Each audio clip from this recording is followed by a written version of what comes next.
Welcome to a new edition of the Neon Jazz interview series with Alex Goodman. Originally from Toronto, Canada, he is a very active cat in the States these days and has a new album coming out in April 2016 called Border Crossing. Over the course of our conversation, he talked about being the winner of both the First Prize and Public Choice Award at the 2014 Montreux Jazz Festival International Guitar Competition.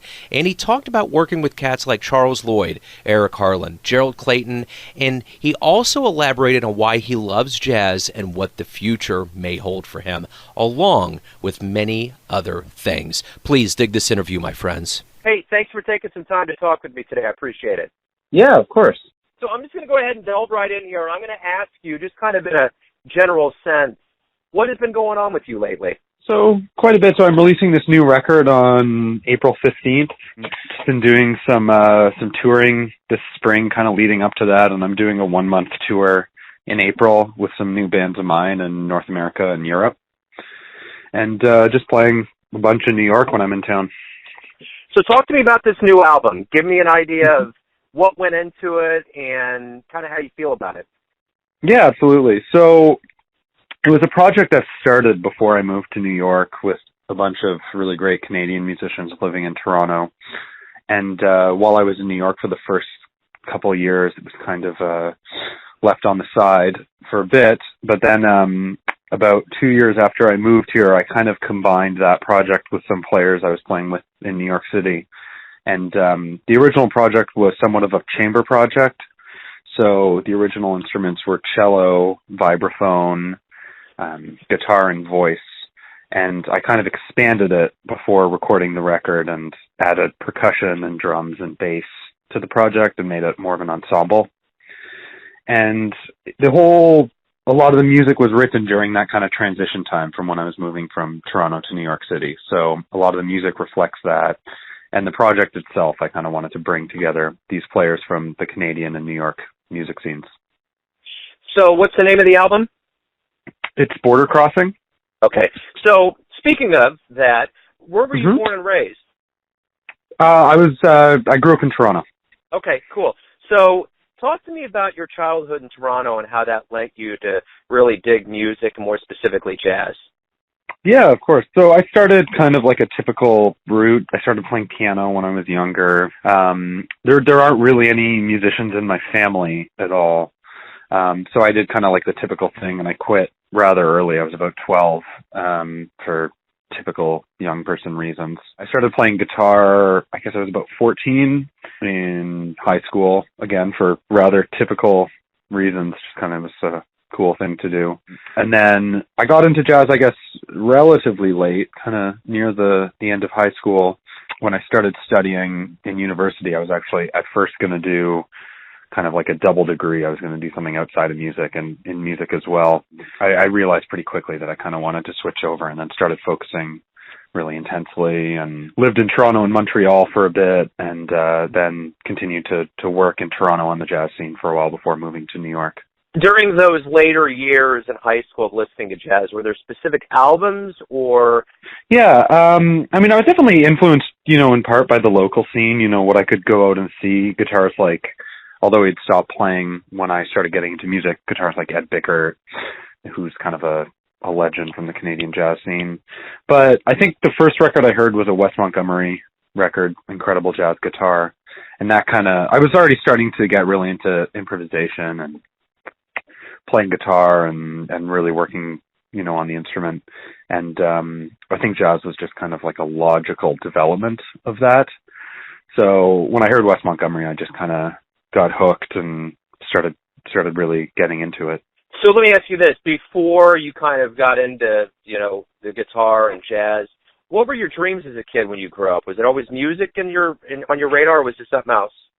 No, it wasn't really at first. I mean, I don't know what I really, I was interested in a lot of things and in traveling, and I was originally going to study, and I started studying political science at McGill University. And I didn't know, I was young, and I kind of figured I'd see where it would lead. I always thought, I don't know, maybe I'd do something, go to law school or do a master's in something. But it never really got to that point, because by the time I was actually focusing on anything or making decisions. It was pretty obvious that all I wanted to do was music. And the last, I mean, it's been about, 10 years now of that, just really kind of making that everything. So talk to me a little bit about your education after high school. Where did you really learn jazz as far as like gigs and education settings? Yeah, so I did my undergrad at the University of Toronto. I did my master's degree at the Manhattan School of Music in New York. And, that definitely played a big part of my education. I also learned a lot just playing. I grew up in Toronto, moved to Montreal for a bit, came back. And that time where I came back was kind of when I was really, working really hard. And that was about, I suppose, 5 years in Toronto after I came back, where I was learning in school at first, but, I was also starting to play quite a bit in Toronto. And that definitely contributed a lot to my learning.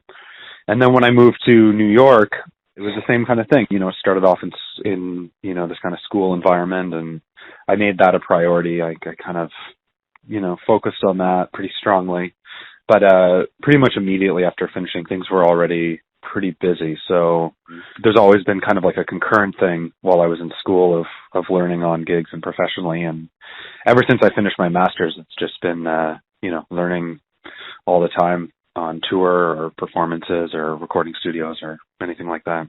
So obviously things have worked out. 2014, you were winner of both the First Prize and Public Choice Award at the Montreux Jazz International Guitar Competition. What kind of doors did that open up for you? It was great. I mean, I think one thing that it does is it just gives some legitimacy to what you're doing, which is tough in an artistic discipline. It's hard. Quality is a hard thing to measure. And I think these competitions or things that can be attached to somebody's name, I think people just see it and all of a sudden kind of realize that you're, I guess, on the right track because you've kind of been vetted by this outside source. It's hard to tell. I've been able to go to Europe a number of times through Montreux and their organization, which has been really cool. I think there's been maybe some indirect effects just in terms of just doing more projects maybe as a result of people, learning about me through that competition or anything like that. But it's, sometimes it's hard to tell. I think maybe in retrospect, further down the line, I'll have a better idea. But, I got to do some cool things directly too. So they brought me back to Switzerland in the fall, where I did kind of a residency with a bunch of the other winners of the competition. And I got to play with some pretty amazing artists. I got to play with Charles Lloyd's band. So that was really cool. They brought me back the next year to play at the Montreux Festival, and then I was able to pair that up with a tour in Germany with a drummer that I play with. So there's a lot of kind of direct things, and then there's these indirect things as well. Well, and you as you mentioned, you play with Charles Lloyd, Eric Harland, Gerald Clayton. What's it like to hop on stage with people that have that much experience and clout in the industry? As time goes on, I think I'm able to just kind of enjoy it and try and just, bring what I do to any situation like that. I think, with building my own experience, kind of the nerves aspect of it kind of disappears. But the thing that was really neat about that is, Charles Lloyd's just his connection to the music in particular is something that really stands out. I mean, you don't often get opportunities to play with somebody who, had Chicory on one of his first gigs and, is responsible for some very important recordings that I've known about since I started playing. And I think everybody knows about who's a fan of jazz. So that's really, really cool. And that band, I think another thing that stood out is just, that band has a serious chemistry between the players, not only because that band's been around for a while, cultivating something, but the players that Charles Lloyd hired, have their own vibe and their own chemistry from playing together. So I think just jumping into something like that is pretty powerful. And, I think whenever I do get an opportunity to play with musicians or groups of musicians like that, it kind of strengthens my aesthetic just because you're kind of a part of this kind of this really strong musical sound. And I think it just kind of it kind of infiltrates your own concept, and you kind of learn something from it just by kind of being there. So over your career at this point, you have over 100 original compositions, 2 film scores, you've won awards. Is there anything up to this point that's happened award-wise or along your path that surprised you, that was good surprise? Like, wow, I didn't expect that. Yeah, there is actually. There was a really big one. Was the last record that I put out, and it's been a bit now. I recorded a record in 2011 in Canada. I used to be a lot more active with my own projects when I lived in Canada before moving to the States, and I really just wanted to focus on my playing and doing other people's projects. So the last few years, and that was part of the reason why this project for the CD that I'm about to release took a little bit of time, was because I just really wanted to focus on being sideman, and I've been doing a lot of that in the last little bit, which has been cool. So the last record I recorded was done in 2011, and then it was nominated for a Juno, which is the Canadian. It's like the Grammys in Canada. It's the Sure. Yeah. So that was really cool. I mean, I was just really happy about that, because those things can be kind of hard to break into. Yeah. And I think as a young player, there isn't always an opportunity to kind of break into that scene early on in your career. Yeah. Even though I've been doing things for a long time, I had a number of records. It's still, a lot of the time when you look at the nominees, it's people who have been kind of fixtures of the scene for 30, 40 years, or or 20 years or whatever. So it was just really cool. I think that was definitely a big surprise. There's been a lot of surprises since then. Montreux was, I never expect anything like that. But, the Juno thing was really, like, I really kind of didn't see that coming. So that was really cool. And I think part of it is that was kind of like the first of, a couple of these bigger, more visible awards. So it just really stands out for me. So you mentioned that, when you play around kind of the big shots, you go in and you do your blend. You've gotten around enough where you just are you. Who are you? What are you saying when you're playing? What's your soul? What's your jazz vibe saying? So as time has gone on, like, I'm just really trying, when I try to be myself in those situations, I'm just really trying to think of the music first.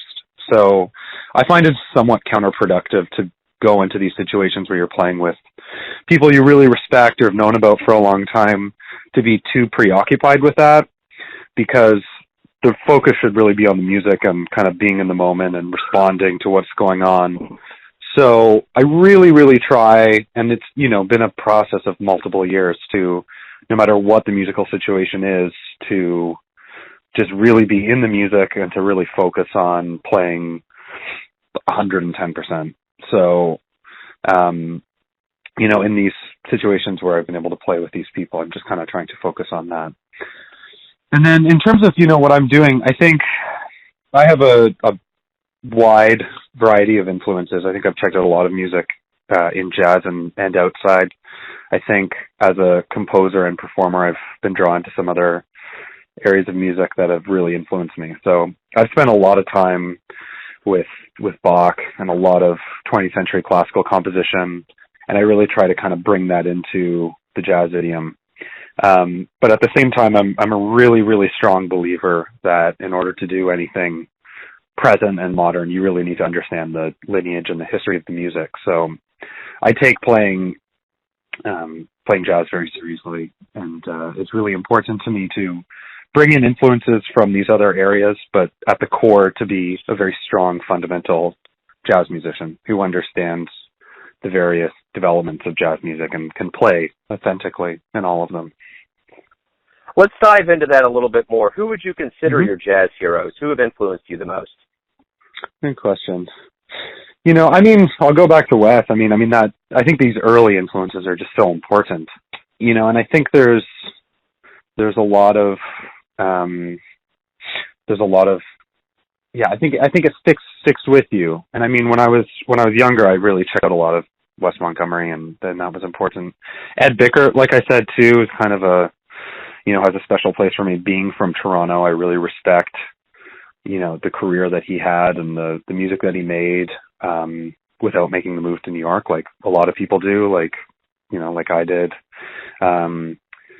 And throughout the way, there's been so many people. It's always changing. I'm always listening to new music, and as time goes on, I'm always kind of drawn to different people that influence me really significantly at different stages of my career. So it's kind of countless. There's just so many people. Sure. So if you could whittle this list down and get into a time machine and see someone live, who would you really want to see in the realm of jazz, and where would you go? Probably Coltrane. Yeah. Yeah. I mean, he's definitely a guy who I've gone through a really significant phase with. I've transcribed a lot of this stuff from different periods.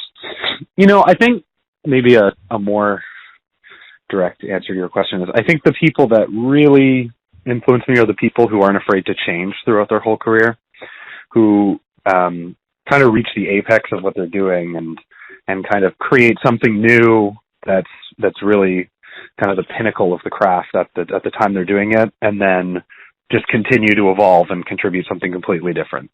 So I don't know how many artists there are that have really done that, because I think once you find something, it's easy to kind of stay there. But there's these kind of fearless artists who are always changing. And I think Coltrane is maybe, one of the strongest examples of that in jazz. So, if I could see that, especially in, 1964, 1963, that would be pretty cool. Yeah, that would be cool. So, let me ask you this. You've dedicated your life to music and more specifically to jazz. Why do you love jazz? I just think there's just such an amazing energy to the music, and I think it's built on so many different areas of music, and I think I'm drawn to a lot of different sides and genres of music, and I think a lot of them are really kind of a kind of key part within jazz, which I really like. I think that there's this really great harmonic aspect coming from the European classical music tradition, and then there's this rhythmic aspect that you don't hear anywhere else. It's just so vibrant and strong in its own thing, and it just really kind of moves me. I also love the individual expression that exists in it. I mean, it's a music that allows people to say something with their own voice, and as a listener, it's just so cool to listen to all these people and hear these really strong statements that reflect different personalities. And the fact that it's just such an improvisation-based music form just means that there's so much opportunity to hear what people are really about and what they're saying, and I think that's really cool and kind of unique. Absolutely. To the music. Absolutely. Yeah. So if someone was to look you up on the web, they're going to come to your website. One of the things that really kind of came out in words is you're the next big thing in the jazz world. What do you think about that? I'm just kind of trying to continually refine what I'm doing and just really focus on that. I mean, I know I have a lot of music in my head, and the big thing that I'm kind of trying to do is just to kind of cultivate it and get it out there. And I just kind of want to continually do that. So playing music and doing it to the best that I can do it is just kind of the only thing that really matters to me and is important. So I kind of just try to keep on doing that, and that's just kind of where all my focus goes. So I don't know. I just try to do my thing. Yeah, I hear you, man. So let's say we hook up in 20 years from now, and I say, hey, what's been going on? What are you going to want to tell me has happened in your career? Yeah. Well, I just kind of want to continue doing the stuff that I'm doing right now. I mean, I hope to get my music out to, a larger audience as time goes on. I think for me, it's important to be doing my own music as well as other people's, and that's a balance that's been working well this year. I mean, in the last couple of years, I've just been playing other people's, which is great, and I really love it. But I'm excited about the CD coming out because it's an opportunity to get my compositions out there, which is something I haven't done in a bit. And the next few years are kind of gearing up to have a lot of stuff because momentum is just kind of leading it that way. I'm doing this 1 month tour in April with two bands, and one of them is a quintet and the other is a trio. But we're going to be recording on the tours, and there's going to be new CDs coming out. So, I just kind of want to follow that line. I mean, I guess in 20 years, I just hope that I, continue following the development of this music. And like I said, like with these people I really respect, just hopefully be fearless to just try things out and kind of follow the music where it takes me, but always try to evolve and do something different. that is a perfect way to kind of wrap everything up. Thank you for taking some time to talk with me today and giving me your story. I appreciate it. No, thank you so much. I really appreciate it. Thanks for listening and tuning in to yet another Neon Jazz interview, where we give you a bit of insight into the finest players in New York, Kansas City, and spots all over the globe, giving fans all that jazz. And thanks to Alex for his music and his story. If you want to hear more interviews, go to Famous Interviews with Joe Domino on the iTunes Store, or visit the neonjazz.blogspot.com for all things Neon Jazz. Until next time, enjoy the music, my friends. Neon Jazz.